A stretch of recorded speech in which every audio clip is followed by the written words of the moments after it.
When I first came into this, it really felt hopeless. When Savannah was 18, I'm like, even if we got seizure control, it's not going to change her life. The brain damage is there. And that is just not true. The brain is so dynamic. We don't have any idea how to do this, but I don't think we should be writing off rare disease patients and assigning them death sentences anymore. I think we should be rolling up our sleeves and doing a COVID-like movement to actually start saving some people's brains, because if we just understood the science, maybe we could do a better job at helping people with rare diseases. Welcome to the Two Disabled Dudes podcast. We believe life is about how we react.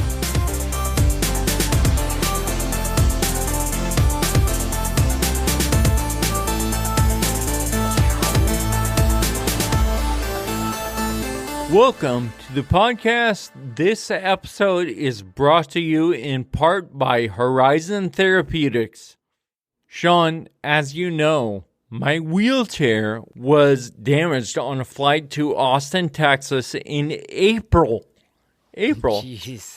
It's now September, and this whole thing is finally getting resolved. At first, when it went into the repair shop, I had a feeling it wasn't going to be repaired in a timely manner. So I bought a new wheelchair, a power chair by Wheel. It's the Wheel Model F, and it's pretty great. It's not as good as the one, in my opinion, that's in the shop. But anyway, I bought that new chair, and it just took forever, right? Since April to get this thing fixed. So, in the meantime, you know Global Repair Group. Oh, yeah. We've talked about them once or twice. Yeah, so I'm working with them. They're giving me updates. The updates are not, progressing to much of anything. Finally, a couple weeks ago, I called the airline. And I'm like, all right, you guys pass this off to a different company. But you're the ones who caused this problem in the first place. So I figured it was time for me to at least let you know what's going on.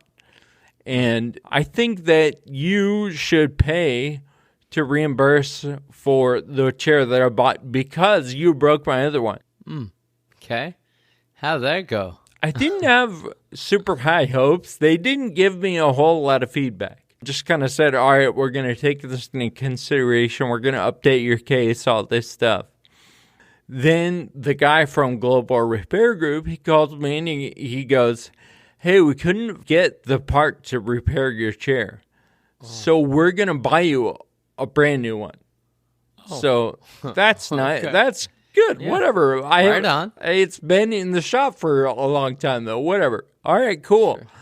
And by the way, I know that you talked to the airline about getting reimbursement for the one you bought, and that's not going to be possible. I'm like, well, I'm going to have to push back on that because if this didn't happen in the first place, I never would have spent the money to buy this new one.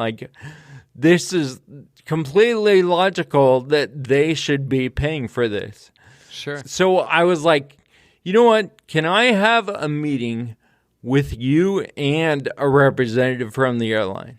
That's ultimately what I requested. Hey, and nice. It seems reasonable, right? And right. He was like, all right, we've never done that before, and that's not standard practice, but I'll ask my manager. I'm all right, fine, thank you.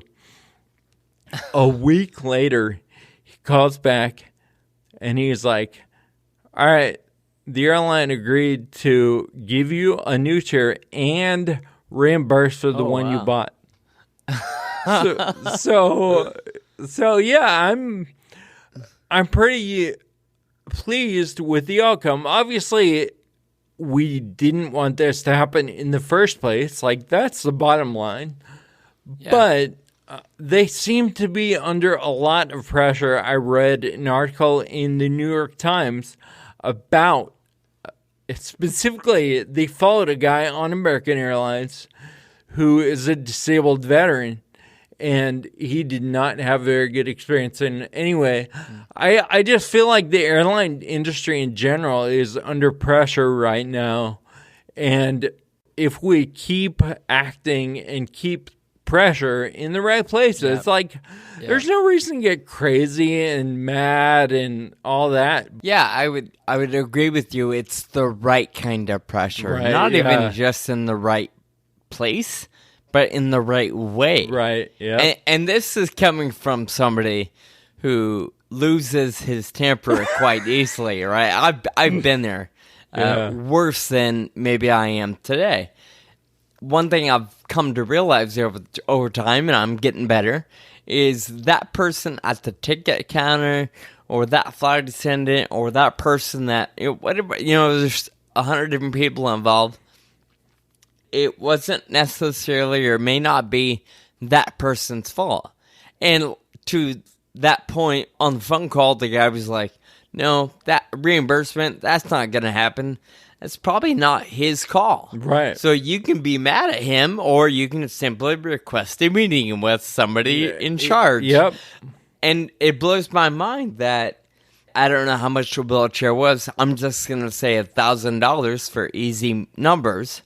But the airline, to them, it seems it was a much better a deal, quote unquote, for them just to say, here's $1,000 than to carve out time on somebody's calendar and make a phone call happen. Because they probably know at the end of the day, they're going to pay it anyway. Just get it done. Save the headache, You're right. They paid the money to make it go away, and that obviously does not solve the problem. To call attention to folks that we're friends with, that we're in the community with, who don't have this kind of flexibility, either because maybe financially they're in a different position, or straight up physically.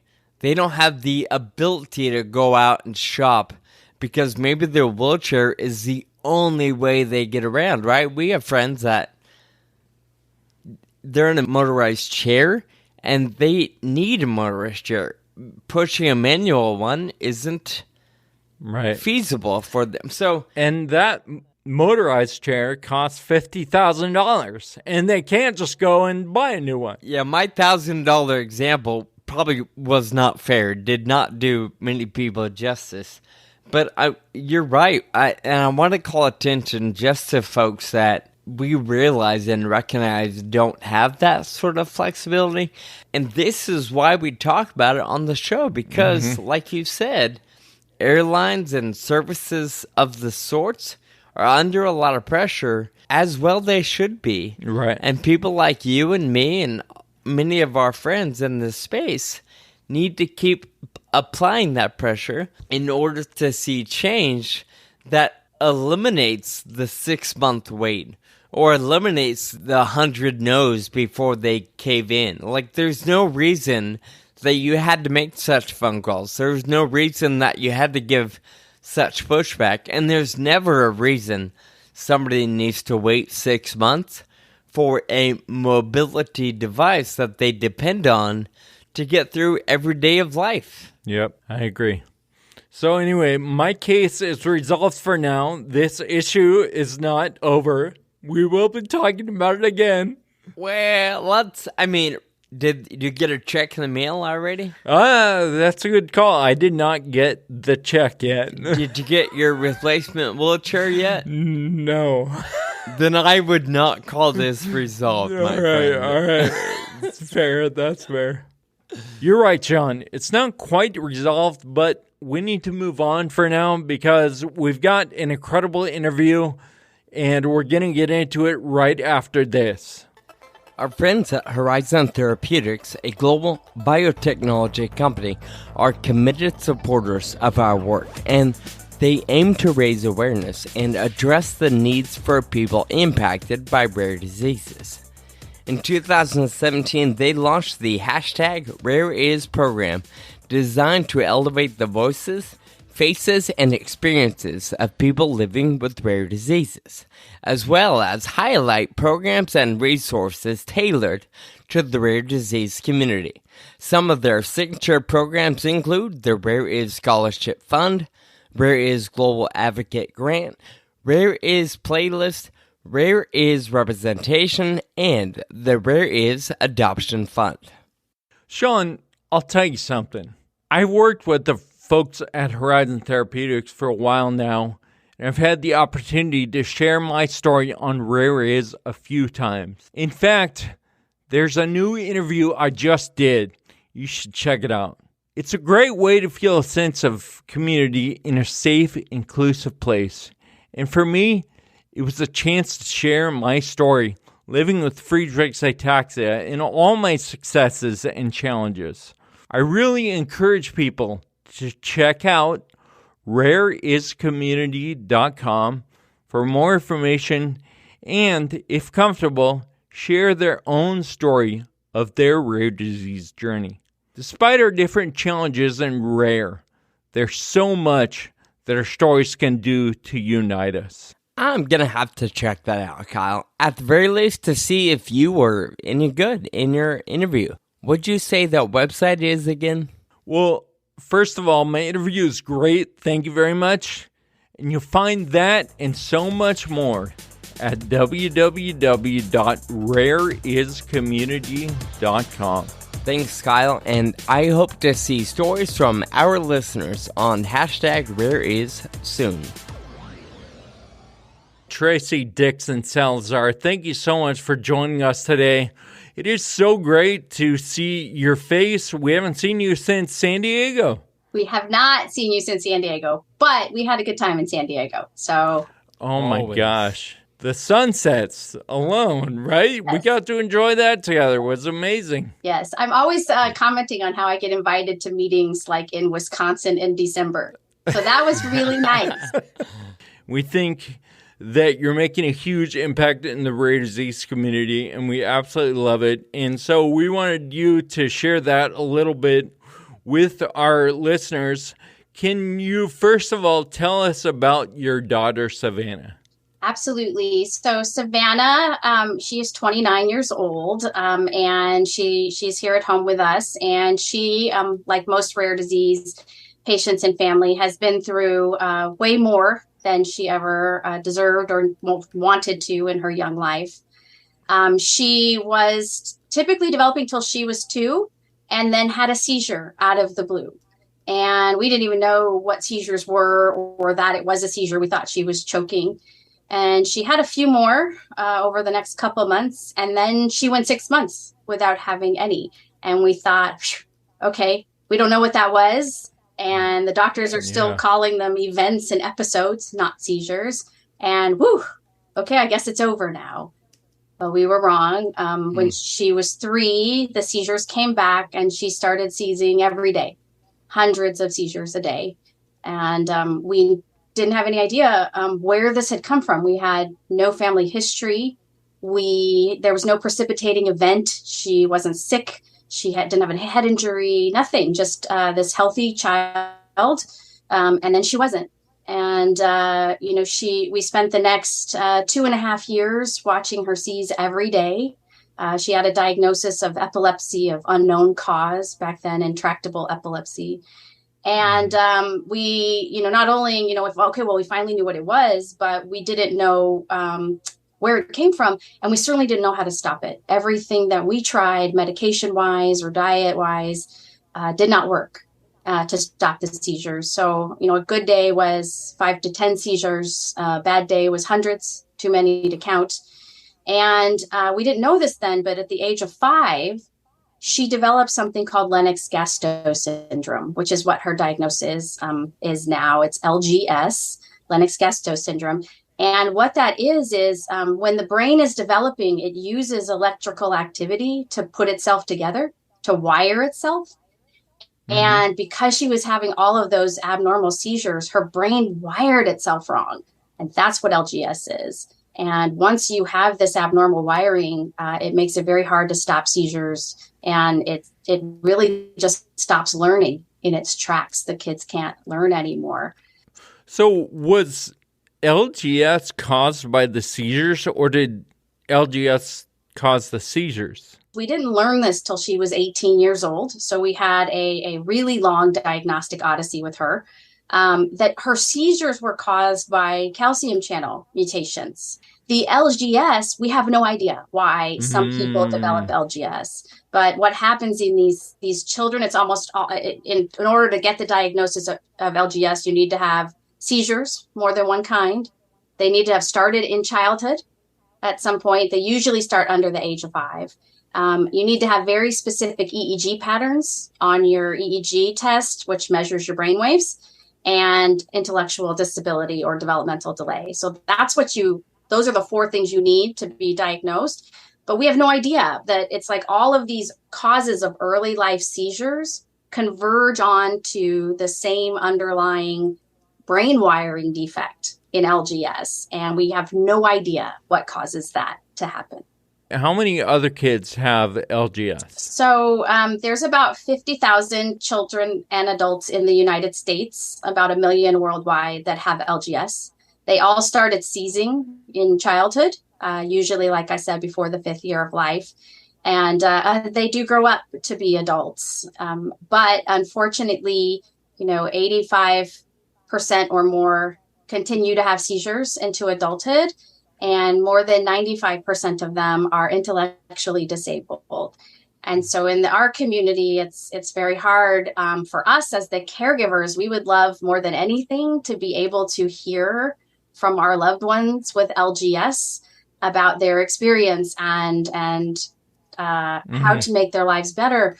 But most of them really don't achieve an intellectual age of maturity enough to talk about it to us. So we as the caregivers, are caring for them and making these decisions. And sometimes I feel like it would be easier to make these decisions for myself than to try to make them for somebody else who can't tell me how she feels or what she thinks or what she wants.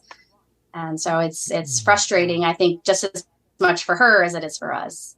But Savannah went on, from the age of 5 to the age of 18, she had more than 40,000 seizures. I counted them because I didn't really know what else to do.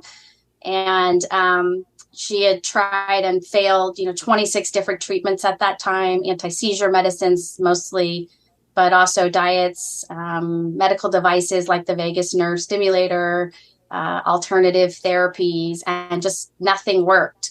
And so by the time she was 18, she was functioning at about a 2 to 3 year old level. She didn't read or write. And, she was sleeping most of the day because she was seizing. About then, I think it was about 300 seizures on average a month. And so she was either in a seizure or asleep from a seizure or totally drugged out on anti-seizure medications or in a coma because we had to put her in a coma to stop the seizures.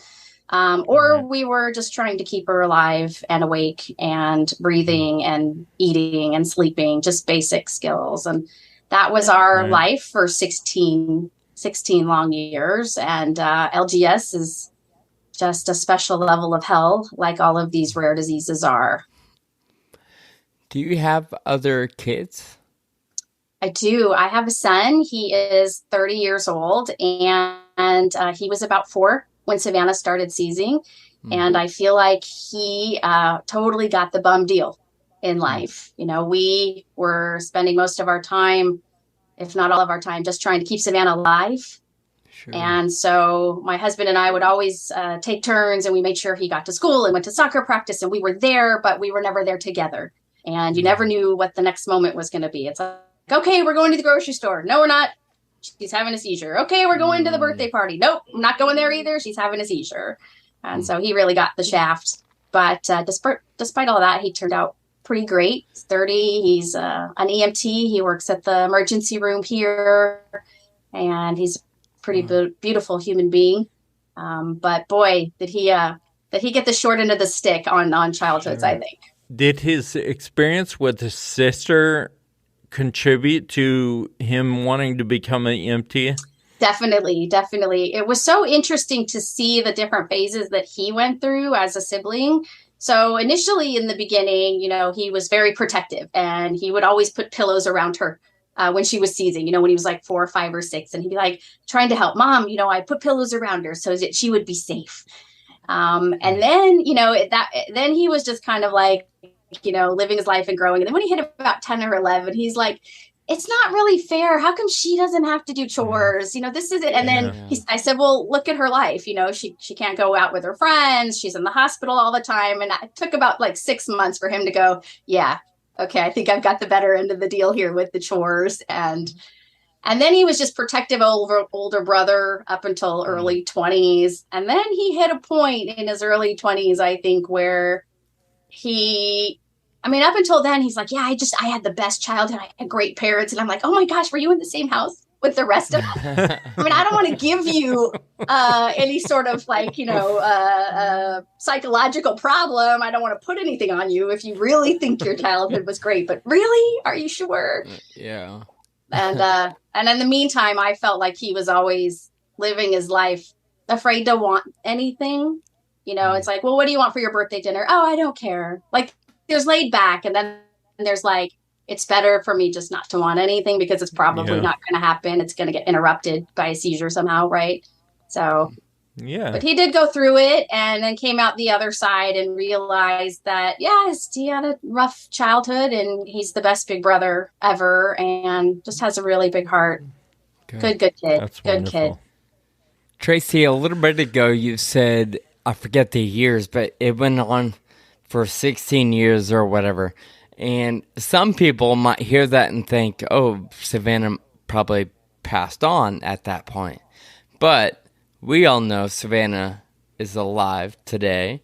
So can you tell us what switched? Can you talk to us about your journey with school and some of the work you've done that has helped lay the foundation for a better life for Savannah?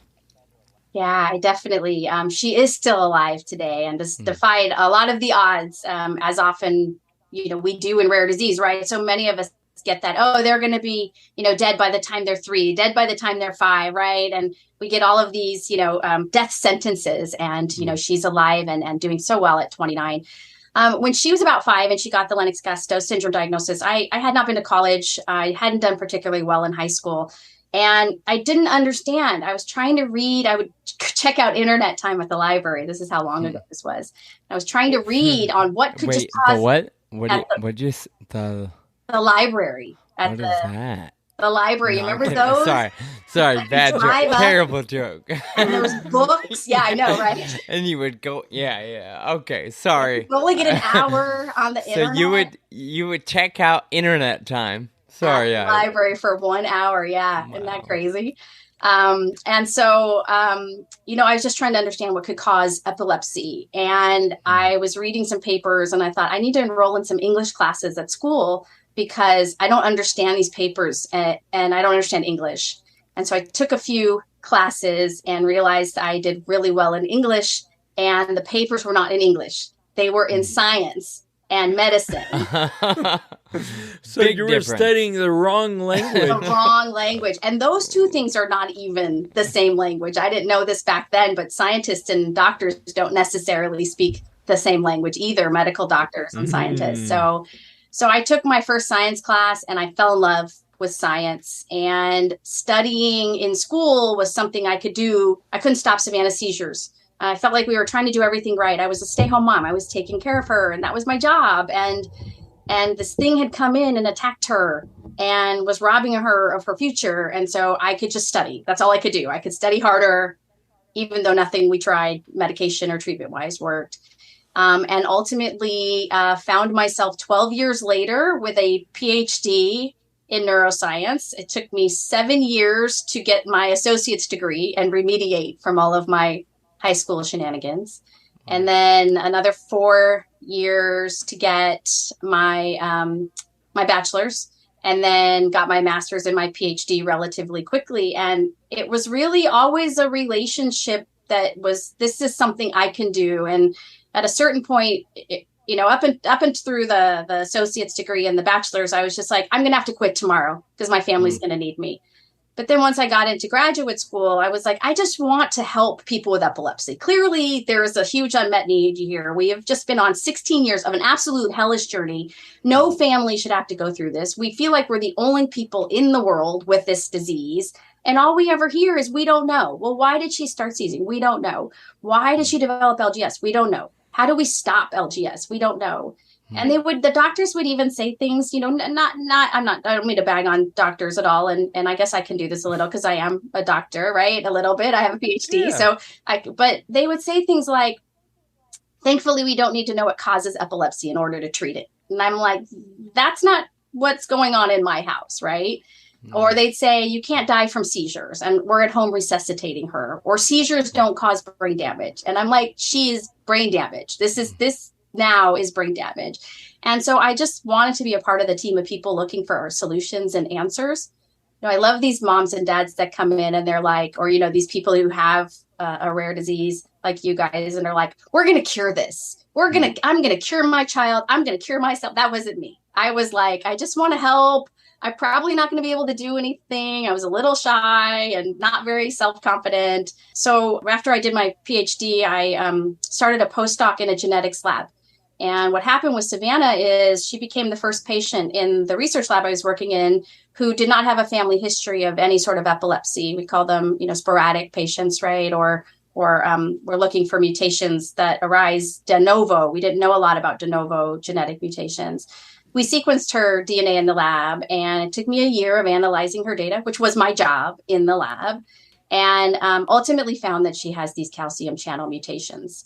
And this was 11 years ago. This was before the whole genomic revolution of finding all of these genes, right? Like, I think the gene for Friedreich's ataxia had been known, but up until, we were able to sequence whole exomes and whole genomes, we were not finding genes this rapidly.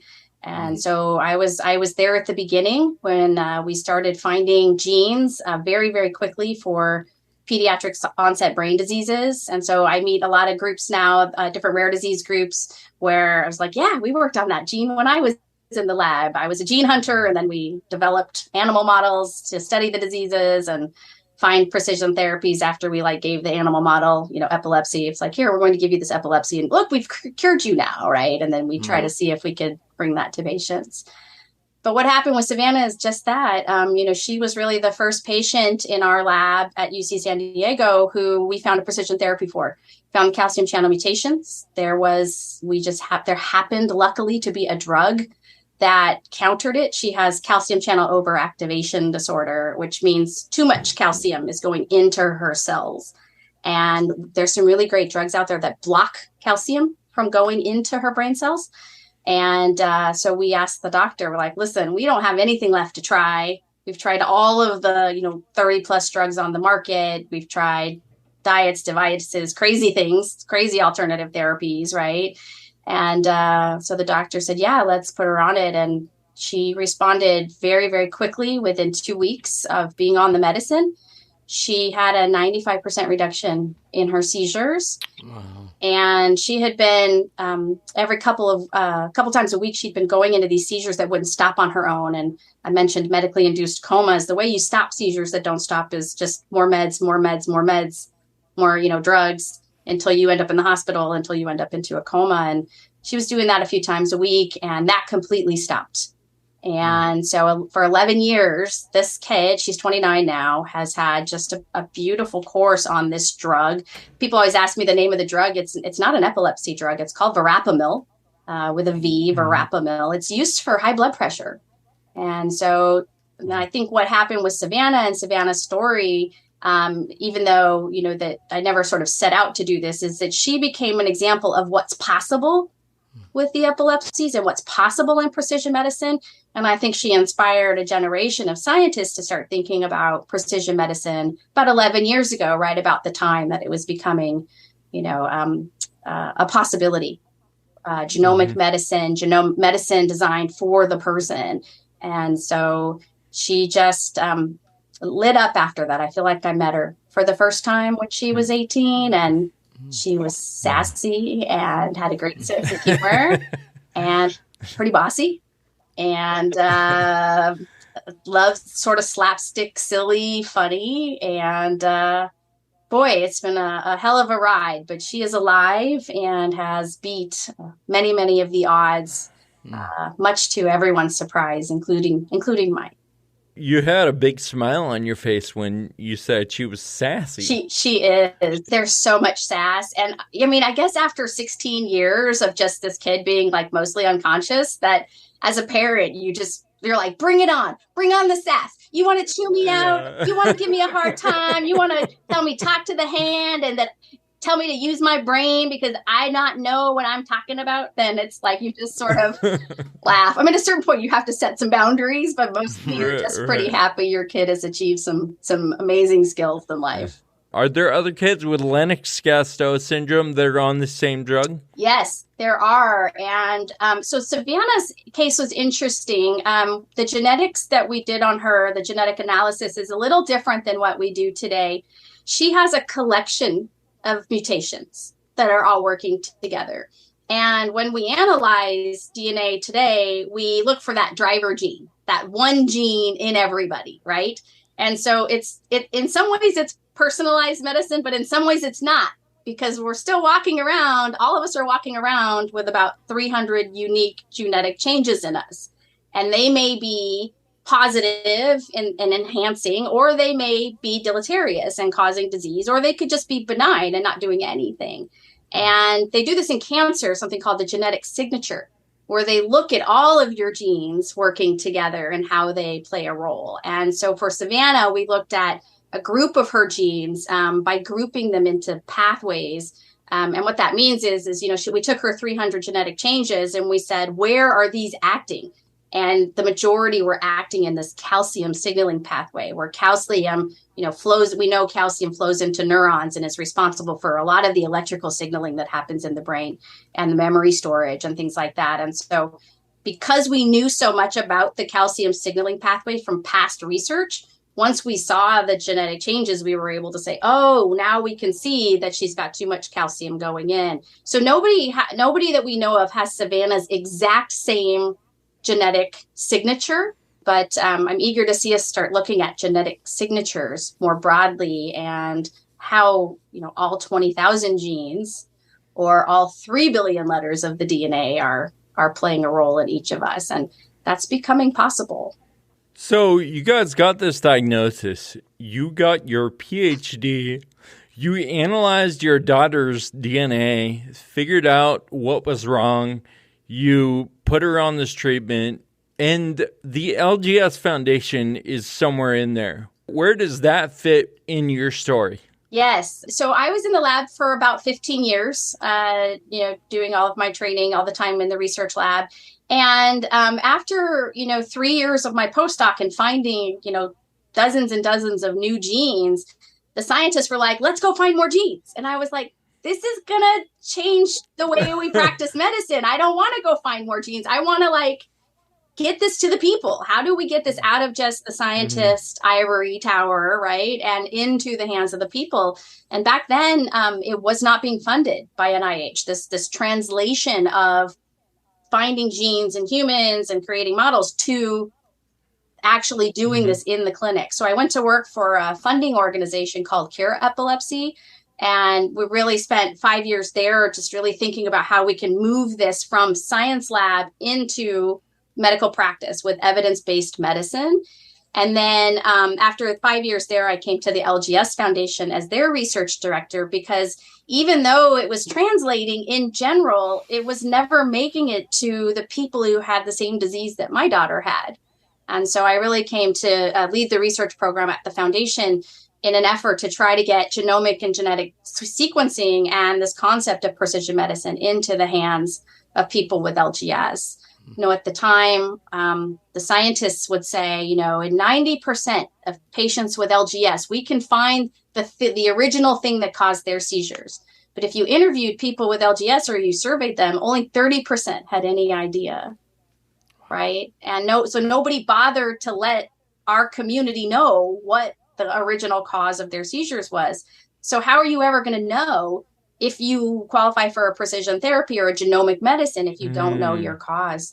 So we've spent a lot of time really trying to help our families find the cause of the seizures that then evolved into LGS. And we're also trying to tackle that evolution into LGS as well. But we often think about it as it's not the same biology, but it's like a metastasis. LGS is a metastasis where the seizures spread to take over brain development. But you have that on top of your original cause of your seizures, right? So we've got kids with Down syndrome who develop seizures and they evolve into LGS, or kids with tuberous sclerosis complex that develop seizures and evolve into LGS. And then these kids grow into adults. And what they have in common is this underlying brain network disorder, this bad wiring, basically.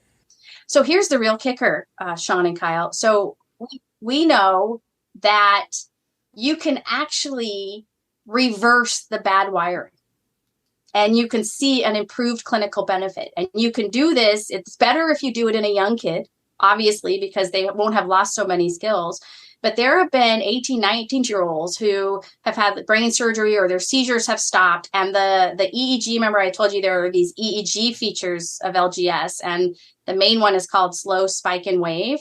If you can get rid of that, then they can start learning again. And we have absolutely no idea how to do this, but it's possible. And so where the doctors, when Savannah came into this, 20 plus years ago, were like, LGS is a death sentence, there's nothing we can do. Science is actually telling us that there is something we can do. Brain damage is not always irreversible. You can make a difference. And now, is Savannah ever going to catch up? Probably not. Maybe. I hope so. To a typical 29-year-old. But really bringing her seizures down really caused her to be able to learn and grow and remember again. And so I think that when she was 18, I had pretty much given up on that. And I've never been so happy to be wrong about something in my life. It's so easy for anyone to be like, there's no way we can do this. We can never find the cause of these seizures. We can never reverse the damage in the brain. But once you see that it's possible, you proved that it was possible to find the cause of Savannah's seizures. So now people with epilepsy, people with LGS can see your story and be like, oh, maybe it is possible. Let's go for it. And now that we know, as you were saying, that the brain damage can be reversed, everyone knows it's possible. Yes. So let's go after it. Even though you say no one has any idea how to do it, it's possible. Let's try it. There's a guy on our scientific advisory board, Dr. Scott Baraban, who's been working on epilepsy and seizures for a really long time. But if you get a chance to Google cronut, the seal, the harbor seal, so a lot of the seals in California develop epilepsy, and it rewires their brain because they keep seizing, and they eat this, they develop it because they eat red algae basically, and it rewires their brain. And so Dr. Baraban and his team implanted neurons from a very specific region of the brain that allows you to grow new neurons, and implanted them into Cronut the seal. And Cronut's been seizure-free for like a year and a half now because, again, he's performing again now. He's part of the San Francisco performing crew of SEALs up there. And so I think, when I first came into this, it really felt hopeless.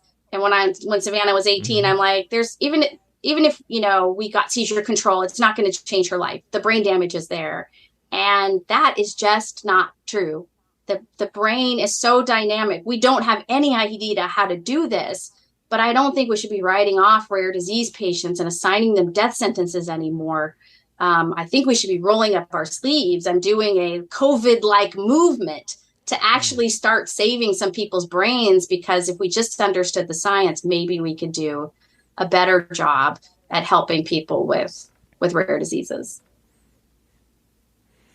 So now you're the executive director of the LGS Foundation, and just from this conversation, I feel like everyone would agree that you're the best person for the job. So I think back to when Savannah was first diagnosed, before you got your PhD, before you knew anything about any of this, what the heck do we do to move forward? You were saying, there's that period of complete breakdown where you have no idea what to do. What would your advice be to a parent who just got this diagnosis for their child or another diagnosis and is having a real tough time moving forward? Yeah, I mean, I think the beginning was the hardest, but honestly, it's all hard. And it's so funny because no matter what your rare disease is, we all seem to go through the same thing, right? It's like the ultimate shock of coming into it, right? And then just like you're completely blindsided, right? For us, it was the first seizure, but I'm sure that you, Kyle and Sean, both have your own story of the shock of when you kind of realize that something was wrong. And then you have the whole period of just identifying what it is. And most of us get a broad diagnosis, right? For us, it was epilepsy, right? But we don't really know beyond that, right? And then you're like, okay, well, what caused it? What caused it? And the doctors will do all of these tests. We go through this diagnostic odyssey, just tons and tons of tests and hospitalizations. And our journey, to get to epilepsy was pretty quick, but to get to LGS, that took 2.5 years because no one's born with LGS. It's a thing that evolves over time from seizures. And then it took us, it took us 16 years to get to the genetic diagnosis for her, which is happening. So that can be a long thing. But then I think, there's a certain point where you stop wondering what is it and where did it come from and how did we stop it? And you start realizing, oh my gosh, I have to live with this now. And I think my advice for the families that are sort of for us, going from, oh crap, to there's something wrong, to what is it, to, where did it come from? How do we stop it? To how do we live with this? That was about a 7 or 8 year period of time. And maybe it's longer and shorter for other people, but acknowledging where you're at in the process. Try to find your people. Thank God you don't have to check out internet time at the library anymore and go online and read about your disease. Find people, right? Like find your foundation, find people who have the same disease as you. And if you can't, then find people who are like you. LGS is just one of many developmental and epileptic encephalopathies, DEEs, right? It's a mouthful. But there's a lot of DEEs, and all of us are dealing with horrible seizures that start in young childhood and intellectual disability. So even that crowd, like I think you can be in as many communities as you need to be in order to get your needs met, right? So if I find, that it's useful to be in the cerebral palsy community and the autism community and the epilepsy community and the LGS community, then I'm going to be in all of those. And I think in the beginning, it was like, you just have to be in one. I'm like, well, my kid's got like 4 diagnoses, right? So I would say find your people. And I think the other thing I would say is just give yourself some grace. You are allowed to kick, scream, cuss, beat up your pillow, and be mad, be angry, be scared, cry. You just don't stay there too long. Just onward and then when you need to stop and put your sword down and do all that stuff again, okay, do it, and then onward. And eventually maybe you'll look back like me and 25, 26 years of dealing with this journey and go, maybe Savannah's experience can help other people. And I mean, it's horrible that it has to come at the level of devastation and suffering. I look at our LGS community, and most of our children and adults never reach the stability that Savannah has. And it just makes me mad and makes me cry a lot. But it's a privilege to be in their corner and trying to make a voice for LGS among the rares. And, we have a philosophy. So we're part of the Rares One community with Chan Zuckerberg Initiative. And it's like, you need something, just take it. You need a strategic plan, it's yours. You want to model our website, great. You need seizure first aid, here it is. Just stand on our shoulders, take whatever you need, and then hopefully we do the same. I mean, right now we're looking at how the overuse of the brain circuit that forms the slow spike and wave brain circuit in LGS degenerates over time. So we're looking at neurodegenerative diseases, right? Like Friedreich ataxia and ALS. And we're learning from the science of those about how they might be applying to the neurodegeneration that we see in LGS adults. So it's really rare as one. We're all sort of going through the same thing. And it's, in a ways, it's all the science is moving together forward, not fast enough, but we're very much of the mindset that we should all be lifting each other up and sharing as much as we can, because none of us have time. I mean, we bury a few kids a month and adults in our community, and we just don't have a lot of time. We just want people to live and to thrive. Time is not on our side in the rare disease community, and that's a big motivator. I love to hear that. Absolutely. Well, Tracy, it seemed like you're always in the right spot. You go to where the need is. You talked about so many different career paths, I feel like, that you had in this journey, and you're always going to where the need is. I just love to see that. Now you're the executive director, and telling your story, I think, helps other people move forward. I'm sure in your role, you coach parents through what happens for their child and for their life. Thank you so much for sharing today. We really appreciate your time, and we know that there's a lot of people out there that are going to find value in your story. Thank you guys so much for having me, and you guys are such an inspiration out there too. So keep up the great work, and it's an honor to serve on the rare disease field of battle with both of you.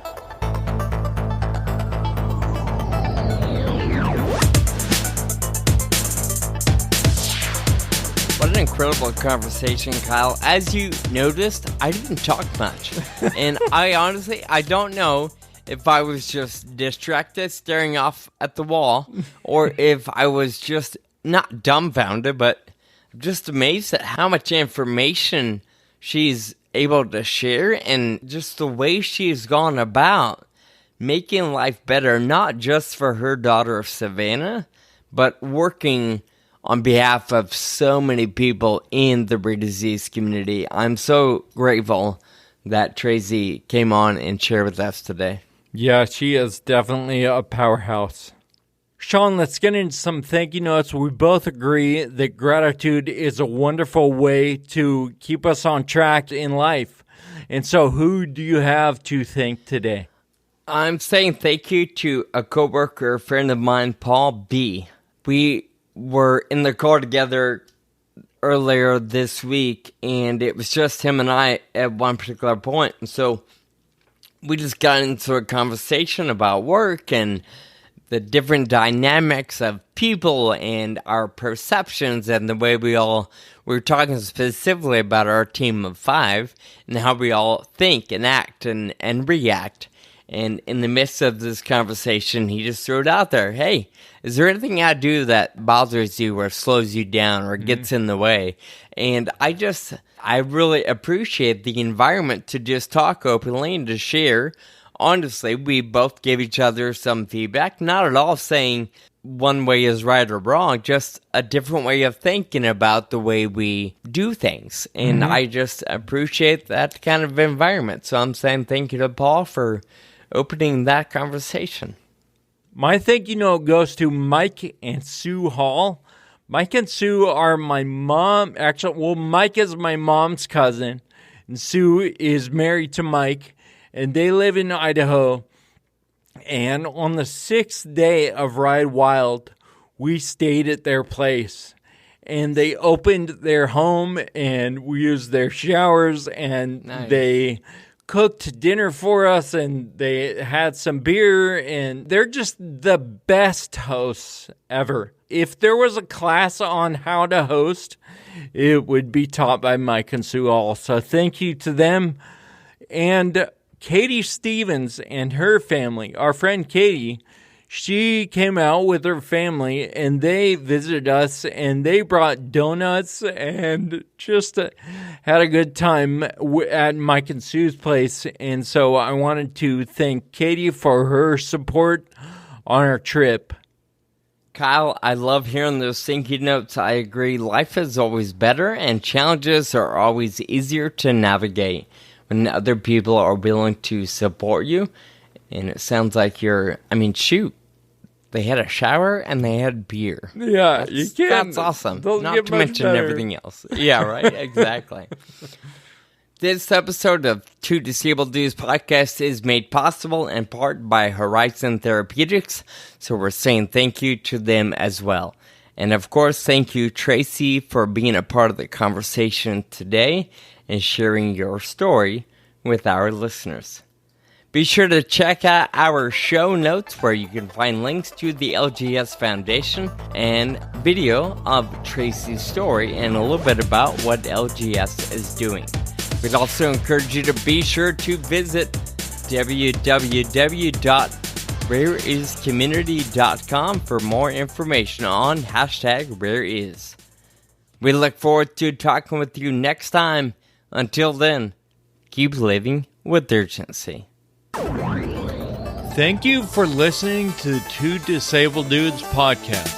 This show is possible with your support. Visit twodisableddudes.com to donate. Connect with us on Facebook, Twitter, and Instagram. And be sure to subscribe on your favorite podcast app.